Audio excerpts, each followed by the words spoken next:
Have you ever wondered how investment banks make money when they don't even invest their own cash? In this video, we are going to break down who brings business to investment banks, who are their clients, and how they convert simple leads into multi-crore deals. By the end of this video, you will understand this hidden business model that keeps these billion-dollar firms running and how you can be a part of it. So hello there, my name is Karan Damania. I am an ex-investment banker turned founder, and through encoding careers, we help you build successful career in finance. Let's get onto the screen and start understanding this secret business model. Alright, so first we are going to start understanding who are leads for investment bank, because that will help us understand with whom are investment banks doing business and making multi-crore deals. So let's start with the first one, which is startups. Early stage companies raising capital to grow. Now, startups are companies who are still struggling to get their business model ready and to get traction from customers. Now, here they become leads for investment bank because investment banks can help raise funding for these kind of startups, which will help them grow and get traction from customers, making them into bigger companies. Alongside raising capital, they could also reach out to startups if they have a big buyer who wants to acquire small companies and get their market share more. So that's where startups can also be targeted for mergers and acquisition. Next, we have corporates, which are companies looking for mergers and acquisition, IPOs, or debt funding. These are the leads which will give the most amount of revenue to investment bank, because all the corporates need some kind of funding or want to go for an IPO to scale their businesses, or are looking out for mergers or acquisition to stay relevant into the market. That's where investment banks are the perfect partner for them to facilitate all these kind of processes. Next one we have is multinational corporations, which are large companies needing cross-border advisory. So if a company that is currently set up in USA wants to come to India, it will reach out to an investment bank, and there would be a lot of discussion if we should set up our own company in India, or should we acquire a particular company that is currently functioning in India and make it our own company. So that is how entire cross-border advisory is being done by investment bank. Next one we have governments, where public sector divestment, PPPs, which is public private partnerships, and strategic sales are being facilitated by investment bank. Now, public sector divestment is when a particular company is being held by government 100%, and government now wants to divest some kind of equity from it. That's where it can reach out to an investment bank and facilitate the entire divestment process. It could be through an IPO, it could be through private placements, depending upon what are the needs of government. An example of public private partnership is what we can see between NHAI and L&T, where both of these companies have come together and are facilitating the entire infrastructure development in India. Investment bank can help these kind of public private partnership to raise funding from investors by raising bonds or debt, so that they can facilitate their entire infrastructure process. And alongside that, strategic sales, if a government entity wants to sell out a particular company which they think that could be functioning well in a private player's hand, so that's where investment bank can do that also. Governments become a very big client for them, because the entities they have are very huge in size. The fees that they can earn from this kind of transaction are also very huge. Final one are investors.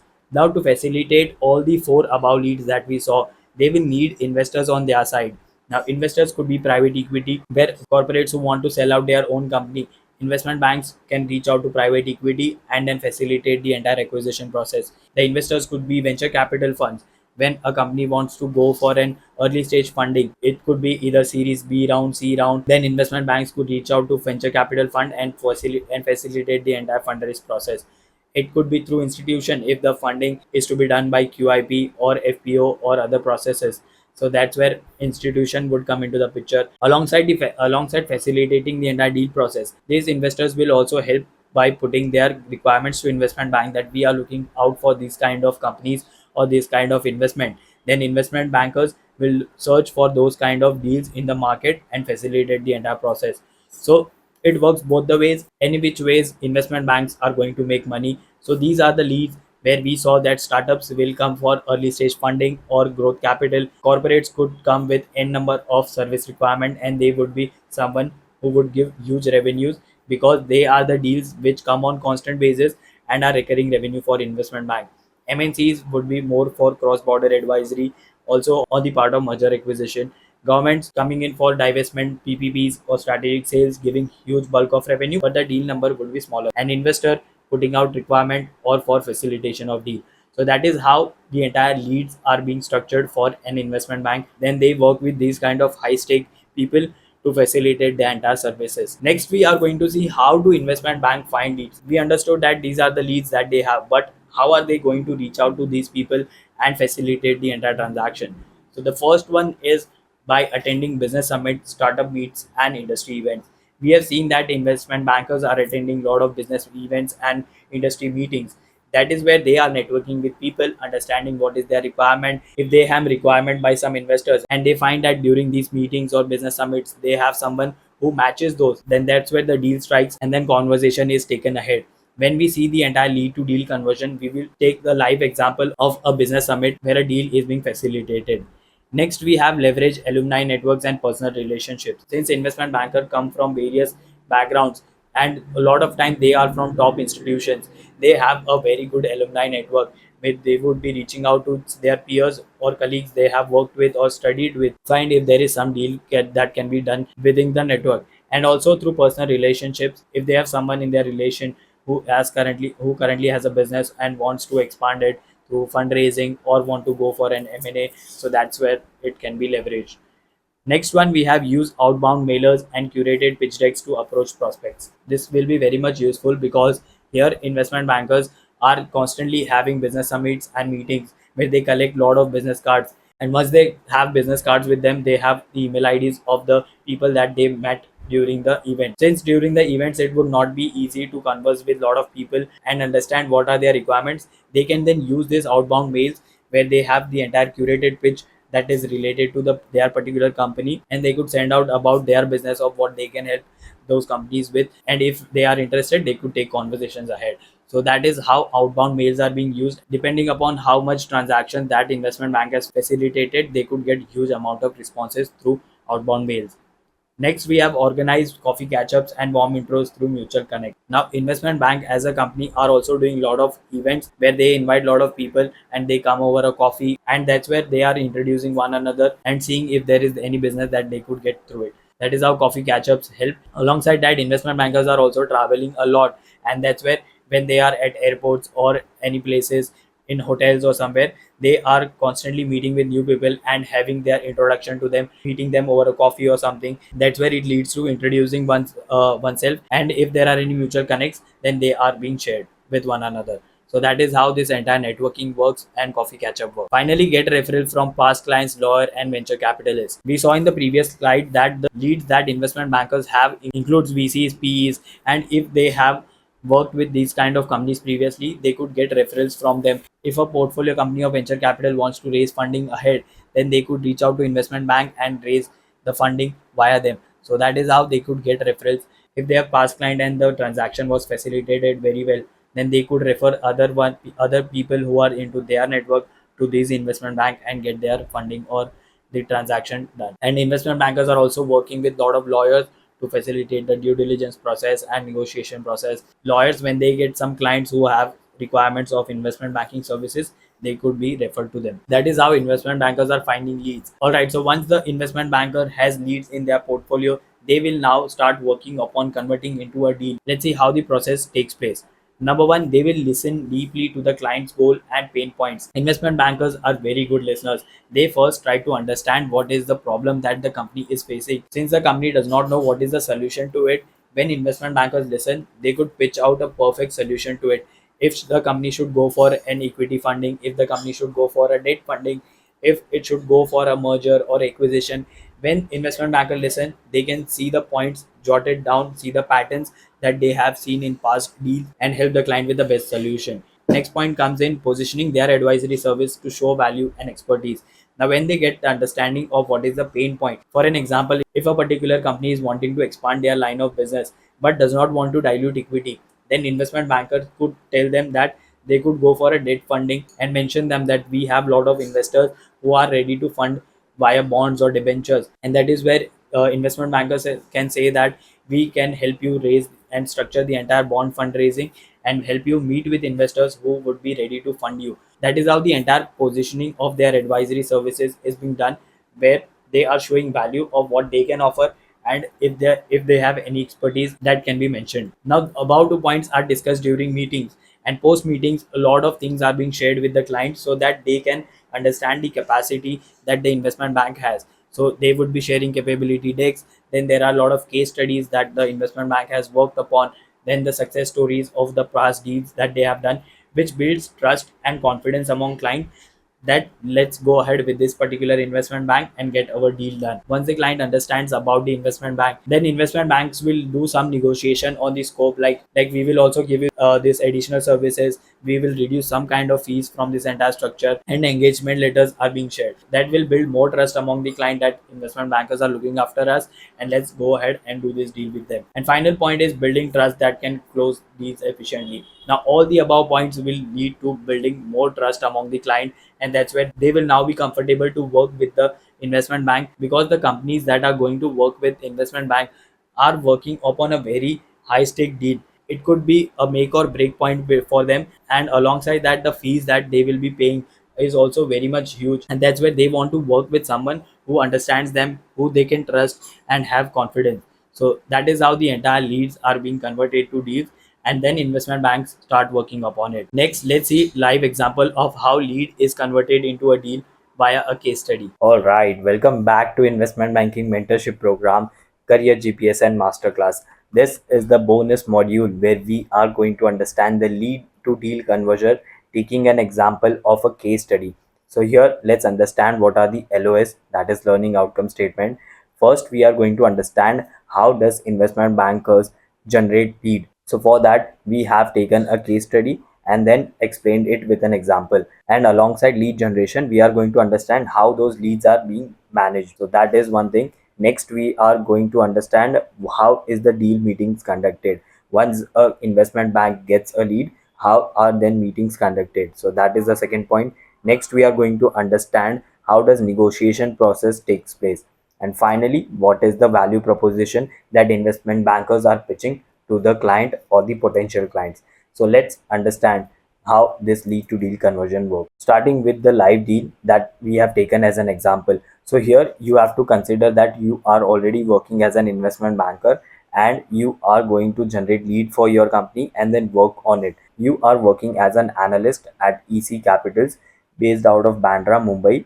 EC Capitals is a boutique investment banking and advisory firm catering to early stage and expanding business. So this is a mock investment bank that we have formed where you are providing fundraise, that is ECM and DCM services. Alongside that, you are into M&A advisory. So that is what a boutique investment bank does, which we have already discussed in the earlier modules.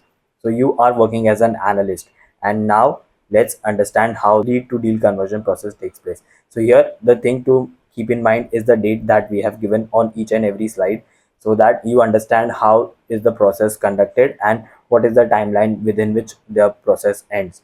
So this is the 1st January of 2025 where you are working as an analyst. Now on the 1st January, you are attending a business summit. Now investment bankers do attend a lot of business events where, depending upon what industry they are catering, they are going to attend those events, network with people, and that's where the lead is generated for a particular investment bank. So now as an analyst, you are working for EC Capitals and you are attending a business summit. So that's where the lead generation process starts. Now here you are connecting healthcare businesses. Now EC Capital might be expert in dealing with healthcare businesses or the healthcare sector. So here you are more focused on generating or connecting businesses who are into healthcare sectors. Now what happens in such kind of business summits, you have various stalls that are put up by those business owners who are showcasing their product or what are they offering as a service, and your job as an investment banker is to have a conversation with them, understand about their proposition, and if there are synergies that you can collaborate together, then you have conversation about how we can take things ahead. Now here you are meeting with the hem store guys, that is the THS, which we have given as a project name to it. So THS is the hem store company who are selling products which are made out of hemp. Over here, when you are interacting with the hem store guys, you got to understand that they have 7 SKU products that they are planning to expand, and they are looking at 30% industry growth and planning to raise funds for their capex plan. Now here, as you are attending this event with your associate, we have given you detailed document where this entire process is explained in step-by-step paragraph manner. This is a presentation, so we are just understanding the entire storyline. After having a look at this, you can definitely go through the entire document. so that you understand of how this entire lead to deal conversion works. So for this event, you were attending with your associate, that is Priyansh Mehta. And here, when you got to understand that this company, that is the hem store, is looking to expand their business through capex, you had a thought that you also have a investor of who is British and wants to invest into company who are into healthcare sector in India. So here you pitched the hem store guys that we also have an investor who wants to invest into healthcare sector in India and build a ecosystem around that. And that's where synergies matched up, and then both the parties decided that let's take conversation ahead, and then you exchange business cards, and that's where the conversation ends. So here the key people that you have to remember for this entire deal is that you have a director, Raj Shanbar, then you have VP Tanvi Iyer, then you have associate whom you attended the event with, Priyansh Mehta. There are three analysts, you, Rohan Desai, and Anya Sharma. So that is the entire team. Most investment banks will have such kind of teams with a director to senior people. There could be, if there are more VPs, then the associates and analysts will also be more. So that is how the entire structure of the team is divided. On the potential client, that is the hem store, you have two key people, head of operations Arun Tiwari, and then you have co-founder and CFO Nilesh Bansal. So that these are all the mock names that we have given just for you to understand how this entire deal works. So after the lead is generated, that is, you got to know that they are also someone who are planning to expand their business line, and we also have a match. So investment bankers are mediator, as we have understood from the earlier services point. They are connecting people, and here it is very strong connection that we have a British investor with us, and we have a client who is, we have a potential client who wants to expand their business, as they are also healthcare focused. After generating lead, the next step is to manage that lead and follow up with them. So here the first point is, when you get back from the business summit or the event that you attended, you come back to office and add those leads to the entire tracker that you are maintaining of where you are conversing, where is the entire deal process. So you add a lead that the hem store guys, then you add some comments about it, that into healthcare sector, looking to raise fund through capex and for capex. And that's where you also give prioritization to hemstore, because you already have an investor who wants to invest in such kind of companies. They are well set, they are already expanding, and this match can be easily facilitated and the process can be done faster.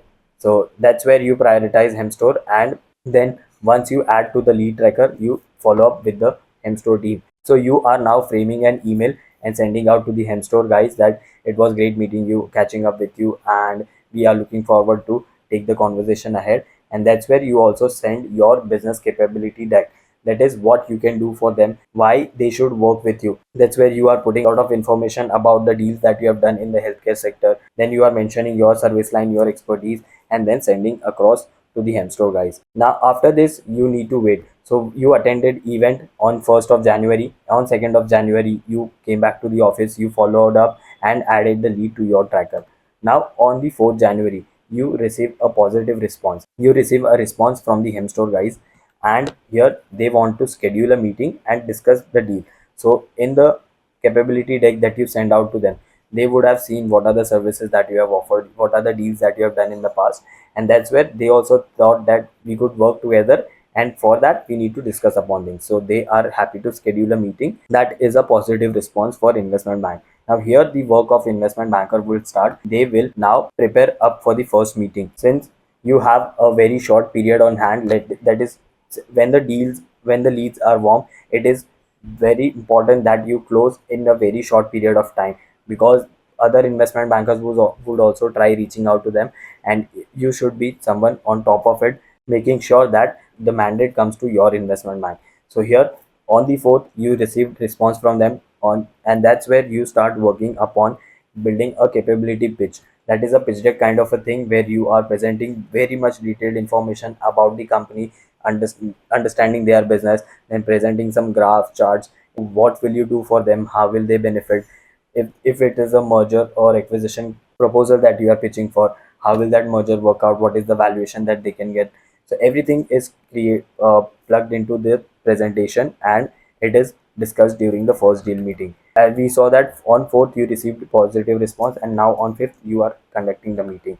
So this is the first deal meeting with the client. You are having conversation on detailed needs about of the client, that is where they are going to use funds, what is their exact plan, right? In the initial conversation you just understood that they want to raise funds for capex, but now you want to understand where are they going to set up their manufacturing plant. If they want to expand, how much funds will be used for like the labor or manpower, how much will be used for hiring of management team. That's where detailed insights are being discussed upon. Next, then you pitch your capability deck that you have created, that is what you can do for them. You have shortlisted all the investors, you have come up with a valuation range that the company can work with. Since you got an idea of how much revenue that they are doing when you discussed with them during the initial conversation, you now have a rough estimate of valuation range that they can, that your investment bank can provide to to that company and help in raising funds. So that is all mentioned in the pitch deck. Alongside that, you are helping them understand the entire deal process and scope of work. That is, what are the things that you will do for the hem store and how will the deal process work out. So what are the timelines? So here you will help them understand what are the timelines of the entire deal. So in the first deal meeting, it is very detailed conversation that happens. It is mostly over a lunch or over a dinner where you are discussing upon things, and then next steps are decided. So on 5th, you did the first meeting. Now after attending the meeting with client, you have your internal meeting, where if the meeting goes positive, that is that is your potential client is looking forward to work with you, then you are preparing upon the next steps. That is what we are going to see. And if things does not work out, then you will start sourcing another leads. So here we are considering that the client, potential client, wants to go ahead with understanding of the proposal that we are putting in. So you come up to the office, you start preparing the gel, which is also termed as job engagement letter or agreement. It's very detailed, mentioning all the things about the entire mandate that you're going to work upon. What are the terms and condition? What will be the compensation? What are the legalities? That is on the compliance side, on the regulation side. What are the things that we should make sure of when you work upon deliverables? Who will have the IP rights for that? So that is all mentioned in the job engagement letter. It is a detailed 30 to 40 pager of a document that is sent to the client. So you come back to the office, you start working upon that. Next, once you are working with your associate or VP upon that, and then it will be sent out to director level people so that they can have a review on it. You are now sharing this engagement letter with the Hemstore guys so that they can have a review and then revert upon it. That is about internal meeting that you attended on the same day where you had first deal meeting. On the 8th, after reviewing the entire gel, the Hemstore guys come to you for clarification on some points. Where the CFO had some needed some clarification upon the deliverables which you have discussed with your senior and given answer to the Hemstore guys. So that's where the clarification got resolved. But most of the time there would be a lot of negotiation that takes place on the gel. That is, some don't want to pay upfront on the entire deal. That is, most investment bankers charge a fee where to work upon deliverables, right? There is a lot of valuation that is done, then there are a lot of presentations that are created. So all that requires a lot of work, and for that investment bankers charge a upfront fee. But most clients are not willing to pay that because they are not sure that if the deal will work or not, and it's just the money that goes out of their pocket. So here convincing to them that the deal will work and the charges are thus needed for that. So these kind of negotiation, then negotiation can also take place upon reducing the timeline of the entire deal. That is, some investment banks would pitch that we would take around 4 months to complete this fundraise process, but the client would need money very urgently, like in 3 months or 2 months time. So you have to explain them that the process takes time and you have to go step by step, and then it has more chances of getting successful. So such kind of negotiation takes place between client and the investment bank. After clarifying on inputs, the client decides to sign off the gel, and that's where you have the mandate to raise funds for your client. That is, the potential client has become now your client, which is the hem store. Now after the gel gets signed off, let's assume that the gel gets signed off in the morning of 8th. Now you are starting the deal process. That is, on 8th of January itself, you are having internal meeting led by your director Raj Shanbag. So he is now structuring the entire deal, assigning who will be leading the project and how will the entire timeline look like. So here, after having discussion upon what needs to be worked upon, who are the investors we need to pitch and everything, The discussion then takes place upon the key deliverables that are needed to be worked upon. So in the phase one, financial model and valuation has to be created of the client. Then in phase two, you will be doing a competitor benchmarking and research work, which will take place from fifth to eighth week. Then you will start working upon investment memorandum, and then in phase four, you will reach out to investors and do roadshows. And finally, in phase five, you will close the deal and fundraising process. So entire deal starts from week one and goes up to week 18. That is around 4.5 months. So this is the entire timeline. If the deal is about IPO, then the timeline is more broader because it starts very early, where you are creating the RHP and everything. You are sending it out to SEBI, getting commentaries on them, and it takes a longer process for the entire IPO because it is now going to public to raise funds, and there are more legalities and compliances for that. Rather, on the private placement part, it is not much like regulated legally, but there too the time takes place for due diligence and everything, because investor wants to understand the company before they put in money into them. So that's where you start the deal process, and your lead has been converted to deal, and you are now working upon this entire key deliverables. This is the document that we have given to you, which will help you understand the Hemstro lead to deal timeline. You can see all the things that we have covered in the presentation in detail over here. So 1st January, you have attended business summit for lead generation. Then we have key highlights. Then you have summary of key people. On 2nd, you followed up and did a lead management. Then you got positive response. Then this was the first deal meeting. Then you draft the gel and the deal finalization takes place. Alright, so that was it for this video. Hope now you understand how investment banks work upon their secret business model. When they work upon deals, they help businesses raise crores of rupees. If you want to understand what are the elements of fundraise, then check out this video. It will help you clear the same. So that is it. See you in the next one. Until then, this is Karan Damania taking your leave.